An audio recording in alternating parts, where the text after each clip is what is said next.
Assalamualaikum warahmatullahi wabarakatuh.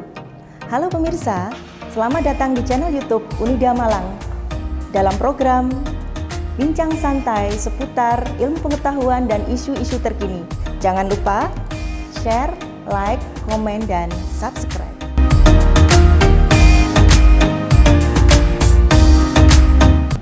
Kali ini kita akan membahas mengenai kiat sukses menyelesaikan tugas akhir.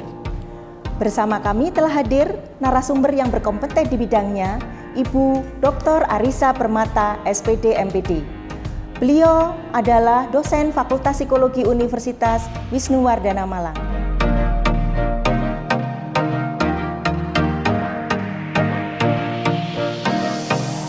Baik pemirsa, mari kita sapa narasumber kita kali ini. Selamat datang Ibu. Terima kasih Jeng Moro. Oke. Apa kabar Bu? Alhamdulillah. Alhamdulillah. Sehat selalu ya. Amin. Alhamdulillah ya Bu ya. Oke. Sesuai dengan bahasan yang sudah kita tentukan tentang kiat sukses menyelesaikan laporan akhir Ibu. Gitu ya. Mungkin ada kiat-kiat karena Ibu Arisa ini kan sudah memiliki pengalaman ya. Dan kalau kita lihat itu baik mahasiswa S1, S2 maupun S3 itu ketika ada kalimat tugas akhir atau misalnya skripsi, disertasi dan sebagainya itu pasti deg-degan. Mungkin Ibu bisa memberikan kiat-kiat bagaimana Ibu supaya kita lebih siap di dalam menyelesaikan tugas akhir ini Ibu. Baik, matur nuwun ya Jeng Moro. Sebetulnya saya itu juga sama ya dengan mahasiswa yang lainnya ya. Tapi saya punya prinsip karena saya merasa ya di situ waktu S1 itu memang takut sama dengan mahasiswa lainnya. Tapi saya harus yang pertama itu membangun motivasi ya. Dari dalam diri kita harus membangun motivasi bahwa aku harus menjadi sarjana. Ya, aku harus menjadi sarjana, maka bagaimana supaya aku cepat berhasil menjadi seorang sarjana, tidak kadang-kadang kan malas gitu ya, yaitu punya prinsip membangun motivasi dalam diri sendiri. Jadi mungkin kalau bisa saya tekankan lagi, jadi harus ada objek. Objeknya apa supaya kita bisa membangun motivasi itu? Kalau tadi menurut Ibu Arisa tadi kan menjadi sarjana. Nah, mungkin akan berbeda-beda atau mungkin karena ini ada batas akhir dari orang tua atau pekerjaan gitu ya mungkin Ibu ya. Jadi harus ada objek yang bisa dijadikan motivasi. Kemudian selanjutnya mungkin ada lagi. Untuk setelah motivasi itu kita berpikir harus kita tuh menyiapkan tema ya. Karena apa? Selama satu semester kita harus berpikir tema apa yang akan kita kerjakan, apa yang kita bangun ya. Jadi aku harus membangun, waktu itu memang saya masuk di bidang seni, jadi harus membangun temanya yang setara dengan seni-seni begitu, seni musik waktu yang itu ada kaitannya dengan seni ya. Jadi harus temanya apa, jadi harus kita menentukan berpikir menentukan itu temanya begitu. Kemudian kalau kita hanya membangun tema-tema aja itu tidak mungkin ya, karena kita harus bertanya ya, komunikasi, dan di situ komunikasi itu biasanya kita bertanya pada dosen. Misalnya Pak, Bu atau bagaimana, saya itu keinginan saya itu begini, akhirnya dosen itu akan mengarahkan waktu S1 begitu, mengarahkan kamu harus begini-begini, nah itu di situ. Jadi dari tema tadi supaya kita fokus ya, kita kedepannya mau apa sih yang akan kita lakukan gitu, tema apa yang harus kita ambil untuk penelitian kita atau disertasi dan sebagainya. Nah kemudian di situ kita juga membutuhkan keterampilan komunikasi atau mungkin tidak malas untuk bertanya, berkomunikasi gitu ya. Ini sama siapa ini Bu? Mungkin yang bisa sasaran-sasaran yang kita komunikasi ini harus ke siapa dulu gitu? Baik. Biasanya kalau untuk S1 biasanya sasaran kita itu pada dosen, ya. Pada dosen. Nah, kalau S2, S3 itu biasanya kita tuh menentukan promotor gitu ya. Kalau S1 kan biasanya kita tidak memakai promotor ya, jadi langsung pembimbing ya itu ya. Gitu ya. Kalau S2, S3 itu memilih promotor yang bisa membimbing ke arah kita. Bagaimana kamu harus begini, harus begini. Itu yang saya lakukan. Jadi harus ada komunikasi supaya mungkin ada masukan atau mungkin ada sesuatu yang kita tanyakan, kita tidak paham tapi kalau komunikasi kita nggak bagus, kita nggak mau berkomunikasi, itu akan menjadi kesulitan atau hambatan bagi langkah-langkah kita selanjutnya Jadi komunikasi itu juga sangat dibutuhkan ya. Ya, betul. Selain komunikasi ataupun tema tadi, ya Ibu, kita mungkin harus ada memperluas jaringan. jaringan. Memperluas jaringan itu maksud saya itu ya jaringan tuh macam-macam. Ya, dengan internet, dengan dosen, dengan teman, dengan orang tua. Semacam konsultasi. Konsultasi. Begitu. Nah, jadi kemudian kita tuh membuka di internet tuh ada semacam jurnal-jurnal ilmiah ya. Kan kita bisa membaca, melihat begini. Oh, berarti aku nanti bisa ambil itu yang sesuai dengan bidang yang akan saya teliti. Jadi tidak cukup komunikasi juga ya. Jadi memperluas jaringan sama siapa aja. Mungkin bagi peneliti selanjutnya, peneliti sebelumnya, mungkin pada teman-teman yang pernah mengambil topik yang sama atau yang lain-lain. Kemudian tadi juga disampaikan dengan memperluas jaringan dengan membaca jurnal membaca jurnal-jurnal ilmiah itu sepertinya memang itu syarat ya Ibu ya. Yang harus kita lakukan adalah membaca jurnal gitu. Baik itu jurnal nasional maupun yang internasional. Itu mungkin di dalam kita membaca jurnal-jurnal itu ada kiat-kiat juga itu. Kalau misalnya kita dari S1 ini ya, Ibu ya, gitu. Mungkin ada kesan bahasa Inggris nih dan sebagainya. Itu bagaimana Ibu? Ya, kita melihat yang kalau misalkan S1 kan mungkin belum tuntutannya tuntutannya belum terlalu tinggi. S2, S3. Jadi bisa jurnal nasional dulu, melihat bagaimana. Selain itu begini, untuk melihat segala sesuatu, untuk mengerjakan sesuatu itu kita harus tahu. Ya, maksudnya di situ kita harus memanage. Jadi memanage waktu, manajemen waktu, ya. Jadi manajemen waktu. Jadi begitu kita tidak bisa, saya harus begini, kita harus atur. Kita harus atur, aku harus begitu begini. Nanti kalau segala sesuatunya sesuai dengan schedule itu akan teratur. Karena segala sesuatu kalau tidak sesuai schedule itu akan berantakan. Baik. Iya, begitu. Yang saya lakukan begitu. Jadi harus harus memanage waktu kita. Betul, manage waktu ya. Padahal apapun itu sepertinya ya Ibu ya. Begitu. Iya, mungkin saya kembali pada jurnal tadi ya. Kemudian kebetulan saya beberapa kali juga melihat gitu ya. Ada dosen walaupun S1 dia diminta untuk menggunakan jurnal-jurnal internasional juga gitu. Jadi mungkin kemampuan bagaimana cara dari mahasiswa tersebut ya Ibu ya, mungkin dia memang harus belajar atau apapun caranya. Tapi dengan adanya manage waktu mungkin kita akan lebih punya planning ya. Ini harus apa dulu sekian 2 minggu, gimana itu? Bu? Kalau saya kebetulan pengalaman saya dulu waktu di S3 itu kita harus sharing ya. Jadi setiap seminggu sekali kita kumpul sesama teman, sesama mahasiswa ya, untuk menerapkan untuk bagaimana kalau kita misalnya ada sesuatu yang mengganjal, kita sharing. Oh, kalau ini bagaimana? Nanti ada teman kita, oh harus begini. Jadi ada saling mendorong, ada saling memotivasi. Iya. Oh, jangan yang lihat yang begitu, lihat yang jurnal ini. Kita selalu ada. Jadi kita harus sharing terhadap teman kita. Itu biasanya kita lakukan waktu itu seminggu sekali. Ya. Jadi memang benar-benar harus manage waktu ya. Kita harus punya target ya, tidak sekedar planning tapi juga target. Betul. Soalnya kalau kita nggak punya target nanti molor. Ini kalau sudah kelamaan seperti biasanya ya, kalau kita lihat ya sudah malas akhirnya. Kita mau move on lagi agak lama ini. Betul. Itu ya. Yang saya lakukan kan itu tepat waktu karena saya waktu itu berprinsip bahwa sebelum masa 3 tahun itu harus lulus. Kebetulan saya waktu itu 2 tahun 11 bulan dan persis 3 tahun, persis 3 tahun saya wisuda. Ya. Alhamdulillah. Alhamdulillah gitu ya. Jadi bisa menularkan pengalaman pada kami ya. Sehingga pada hari ini bisa berbagi ilmu. Harus motivasi dalam diri sendiri begitu ya. Sharing, manage waktu itu sangat diperlukan ya mungkin betul. Nah, kemudian mungkin ada lagi mungkin apa sih yang biasanya terjadi gitu ya. Kita kadang memanage diri itu juga susah gitu juga ya. Itu mungkin ada kiat-kiat lagi lainnya itu Ibu. Iya, itu betul. Kita memanage waktu. Kemudian dalam diri sendiri motivasi daya harus kuat. Ya, jadi kita itu punya prinsip hilangkan kata-kata nanti. Nah, Menunda ya. Iya, saya setiap kali pulang dari kampus, pulang itu tidak mungkin nanti aja saya capek. Saya tidak pernah begitu. Meskipun capek, apalagi waktu saya dengan kampus dengan rumah saya jauh ya. Ya karena perbedaannya memang saya antara Surabaya luar biasa ya. Motivasinya luar biasa, sangat memotivasi sekali. Itu jauh Ibu sekali. Arisa Jadi waktu ini itu habis 1 jam di perjalanan kalau saya meninggalkan kata-kata nanti itu harus.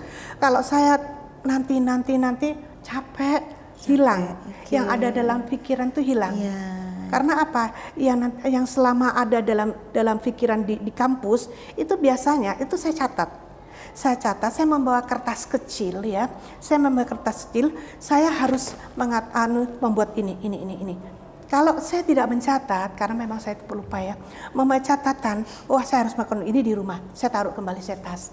Nah itu saya buka kembali di rumah. Jadi jangan mengatakan hilangkan kata-kata nanti. Nanti itu ya, itu mungkin bisa kita jadikan kata kunci ya. Nanti. Kemudian ini kalau di dalam psikologi itu biasanya namanya prokrastinasi, menunda tugas, menunda segalanya yang ada kaitannya dengan tugas ya, prokrastinasi tugas-tugas gitu ya Bu ya. Jadi tidak ada perkecualian juga, iya nanti saya ngerjakan kecuali, nah itu juga mungkin ada kaitannya dengan nanti itu ya. Oke, baik Bu. Nah kemudian berikutnya mungkin setelah semuanya sudah kita lakukan, kiat-kiat tadi dari awal sampai pada hal itu yang tadi tidak menunda tadi, terus kemudian bagaimana itu? Begini, sering ya dari mahasiswa itu yang pulang dari kampus, pulang dari kuliah itu tidak menyentuh laptop. Karena begini, senjata itu ya, senjatanya itu udah kan, ya. Udah di kampus pegang laptop terus capek. Betul.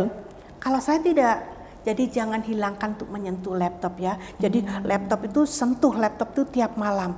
Jadi kita tuh tiap malam kita buka, begitu datang kita buka. Entah kita mau mengerjakan apa kita buka. Tetap kita buka. Nanti pasti ada catatan di situ yang saya tadi katakan bahwa saya selalu mencatat dan lagi kadang-kadang ada dalam pikiran, oh iya ya, ini kan bisa dimasukkan. Nah, itu setiap malam, setiap pulang, karena kadang-kadang kita pulang dari kampus itu tidak hanya siang ya. Karena yang saya alami itu pulang dari rumah itu sudah maghrib. Ini benar maghrib. Iya. Ya, karena jarak juga tadi ya. Iya, jaraknya itu yang jauh itu ya, walaupun ada tol ada apa itu ya, tapi kan kita nggak tahu perjalanan kita di jalan itu. Jadi sentuh laptop setiap hari. Nah, setiap jangan malam. lupa disentuh laptopnya ya, jangan menyentuh yang lain gitu ya. Laptopnya disayang-sayang laptopnya itu ya. Ini mungkin berkaitan juga dengan begini Ibu. Jadi kadang-kadang kita itu datang dari tempat kerja gitu ya, masih ada ini sesuatu yang ingin kita tulis, sesuatu yang ingin kita bahas. Nah, itu mungkin kalau tidak segera kita masukkan ke laptop atau kita tuangkan di dalam bentuk tulisan, mungkin akan hilang atau kelewat. Padahal sesuatu itu penting, mungkin dianggap tidak remeh, tetapi itu sebenarnya sangat penting. Nah, dengan adanya yang disampaikan Ibu Arisa itu mungkin bisa membantu sekali. Jadi segera menuangkan gitu ya. Betul. Daripada lupa gitu. Cari strategi yang tepat. Cari strategi yang tepat ya. Iya, cari strategi yang tepat. Jadi kalau seandainya habis mandi, kita begitu gini ya, begitu dibuka ya, kita mandi dulu supaya fresh. Ya, kita fresh. Jangan sebelum mandi, karena kalau sebelum mandi apa segala itu masih nggak enak. Ya, begitu pulang langsung mandi, selesaikan tugas, misalkan sholat atau makan apa, fresh, baru kita buka. Nah, jadi membuat strategi yang tepat. Begitu. Jadi tidak sekedar sentuh ya. Jadi pulang langsung sentuh itu tidak, tetapi memang kita benar-benar harus menyiapkan diri gitu ya, menyiapkan diri. Jadi istirahat memang karena seharian di tempat kerja. Kemudian badan kurang bersih biar fresh, pikiran juga biar fresh lagi, kita move on lagi untuk merefresh apa yang ingin kita tuangkan di dalam bentuk tulisan atau apapun itu dengan menyentuh laptop itu ya, Ibu ya. Betul, Jadi emang itu sangat mempengaruhi ya, Bu ya. Betul. Ya, istilahnya gini ya. Biasanya kan mahasiswa merasa beban.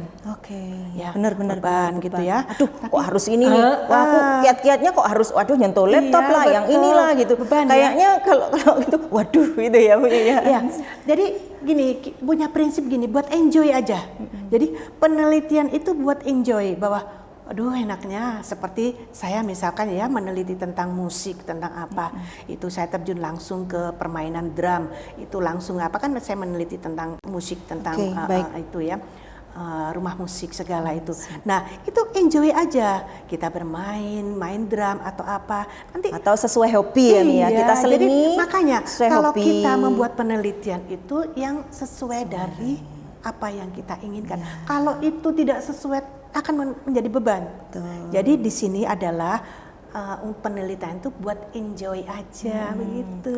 Ya, manage waktu, strategi, bukan yang harus tek gitu ya. Tetapi kita sambil enjoy. Ya, bolehlah kita selingi dengan menyalurkan hobi atau memainkan musik gitu. Tapi memanage waktu. Memanage waktu. Tetap itu harus penting yang memanage waktu ya. Oke, jadi semuanya biar imbang ya, Ibu ya. Betul, supaya berimbang semuanya. Oke, dengan enjoy. Nah, mungkin kalau bisa kita apakah dari kiat-kiat tadi dari atas sampai bawah itu masih terus berkaitan ya Ibu ya? Jadi komunikasi masih terus, sharing, buka-buka jurnal atau penelitian ilmiah gitu. Ada kaitannya ya, ada kaitannya. Di sini setiap mahasiswa kan selalu ada mata kuliah apa gitu ya, terus kemudian kita presentasi apa gitu ya. Nah, saya untuk pengalaman dari saya, presentasi janganlah ya, jangan kita mundur yang paling belakang, jangan. Lebih baik kita itu presentasi itu yang pada urutan nomor 1. Kenapa? Karena pada urutan nomor 1 itu apapun ya, apapun yang terjadi sama antara presentasi nomor 1, nomor 2, nomor 3, nomor 4. Karena apa? Mata kuliah kan sama, jadi mereka kan presentasi kan sama. Apapun ya nanti kita presentasi, toh nanti tetap ada revisi, ada dari dosen. Kalau kita minta nomor 1 itu selesai sudah. Nah, kita akhirnya meminimalisir kondisi stres dalam waktu yang lama ya. Betul. Nanti kan yang kedua, ketiga kita tinggal melihat, oh begini. Nah, sedangkan tugas kita itu selesai. Nanti kita tinggal merevisi sampai kita melihat pada urutan teman-teman kita. Baik. Ya. Jadi artinya, jadi maksudnya kaitan dengan tugas akhir ini, ketika kita mendapatkan urutan presentasi atau mendapatkan kesempatan untuk harus presentasi, kadang-kadang kan kalau kita lihat itu biasanya kan surung-surungan kalau Jawa ya. Jadi ayo kamu dulu, aduh saya dapat ini. Nah, ini mungkin kiat dari Ibu Arisa ini sebetulnya emang lebih bagus kita yang di awal ya. Setelah itu di awal kita selesai sehingga meminimalisir rentang stres kita dalam waktu yang lama. Maksudnya jadi begini mungkin ya Ibu Resa ya. Jadi kalau kita masih lama lihat teman revisinya, waduh kok banyak, itu sudah mempengaruhi motivasi kita gitu ya, motivasi kita. Aduh kok gitu punya saya apalagi kan begitu ya Ibu ya.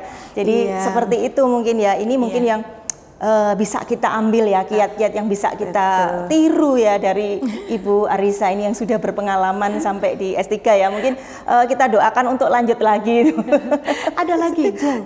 Monggo. Biasanya disertasi atau skripsi atau tesis kita itu kan kalau kita kumpulkan ke dosen ya, itu kan selalu ada revisi. Selalu misalkan ada revisi. Begini. Betul. Ini Arisa, ini apa namanya itu? Ini direvisi ya, ini yang ini begitu. Nah itu jangan jangan terus iya aja. Kalau menurut saya selama pengalaman ini untuk secepatnya supaya kita ingat adalah begitu ada revisi dari dosen itu tolong dikerjakan juga di kampus. Saya kerjakan di situ. Jadi saya langsung begitu selesai, saya keluar dari ruang dosen, saya ambil tempat di koridor kan biasanya ya, tempat-tempat kampus ya di koridor. Saya mengerjakan apa yang kata-kata dosen itu. Saya plot dulu, enggak saya ngerjakan, laptop saya buka, saya kerjakan sampai ya itu yang membuat saya pulang-pulang malam tuh ya, ya karena saya tidak menunda-nunda. Kembali lagi tidak nanti tadi ya, kata-kata nanti atau prokrastinasi ini ya gitu.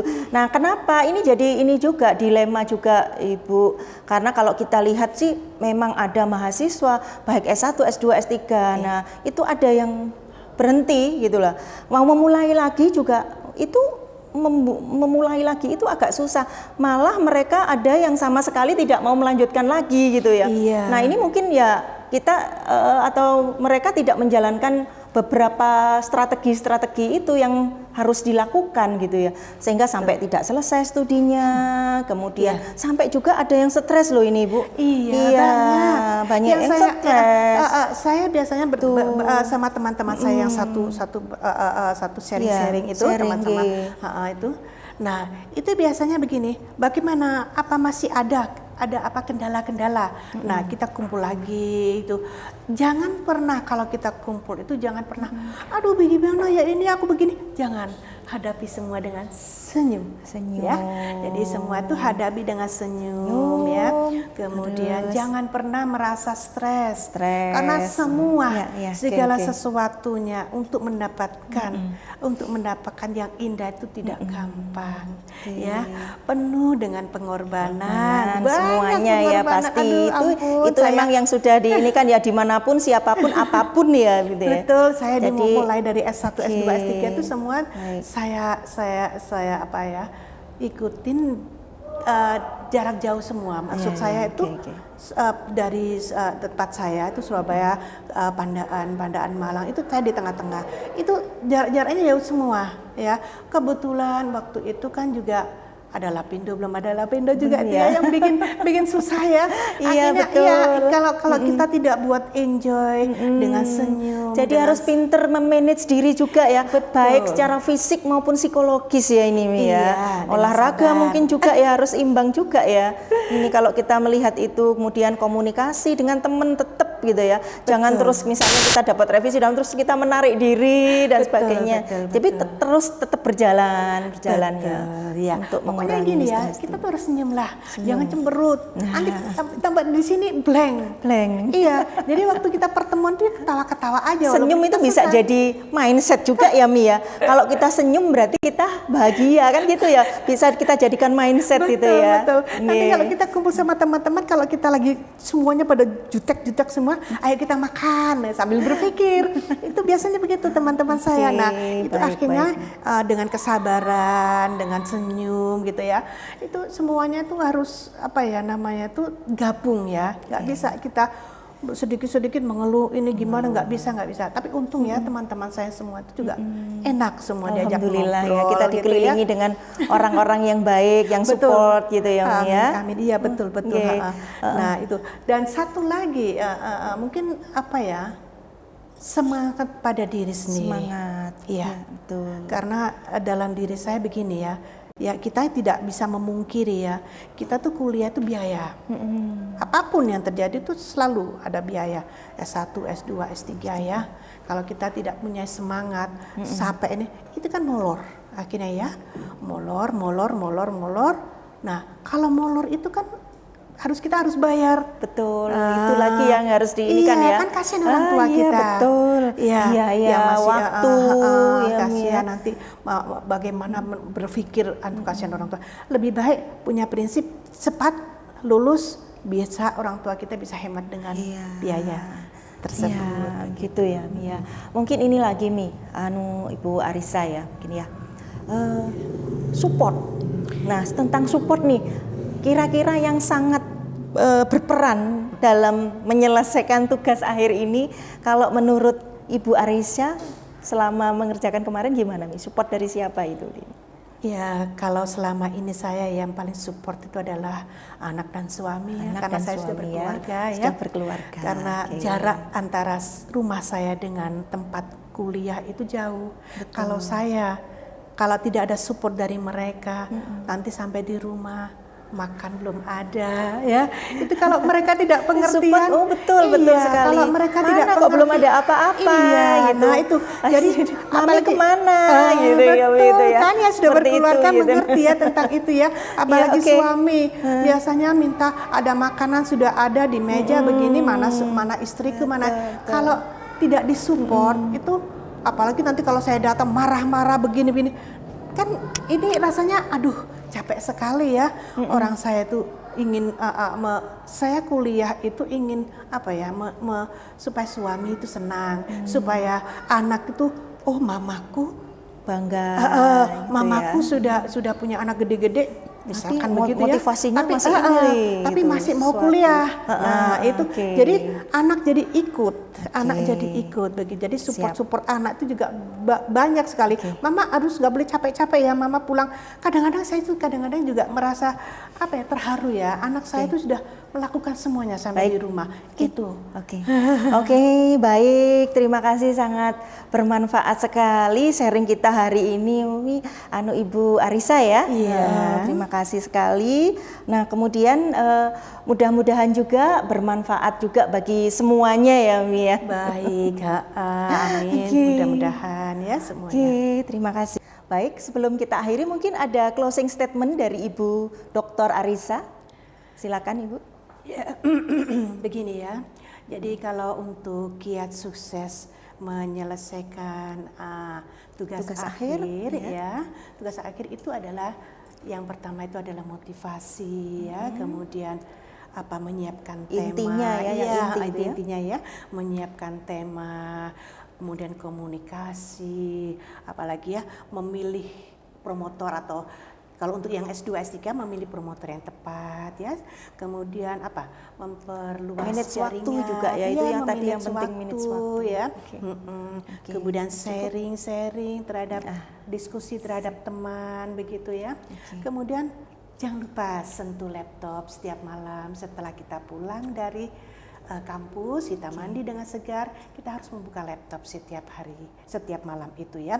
Kemudian kita jangan sampai kita itu mempunyai beban dalam pikiran kita, buat enjoy ya. Dan satu lagi ya, presentasi untuk kalian setiap ada mata pelajaran minta nomor 1 ya dari teman-teman. Karena apa? Supaya kita tidak stres menghadapinya. Begitu ya. Kemudian revisi itu segera ya. Segera. Tidak boleh segera kita lihat. Jangan menunggu nanti. Semangat. Terima kasih. Demikian bincang santai kali ini. Semoga apa yang sudah kita bahas hari ini memberikan manfaat yang besar kepada seluruh pemirsa channel YouTube Unida Malang khususnya ya. Gitu ya. Jangan lupa like, komen, share, dan subscribe. Terima kasih juga Ibu, terima kasih. Terima kasih kembali. Sampai bertemu kembali pada sharing-sharing berikutnya yang pastinya sangat menarik dan bermanfaat. Wassalamualaikum warahmatullahi wabarakatuh. Waalaikumsalam.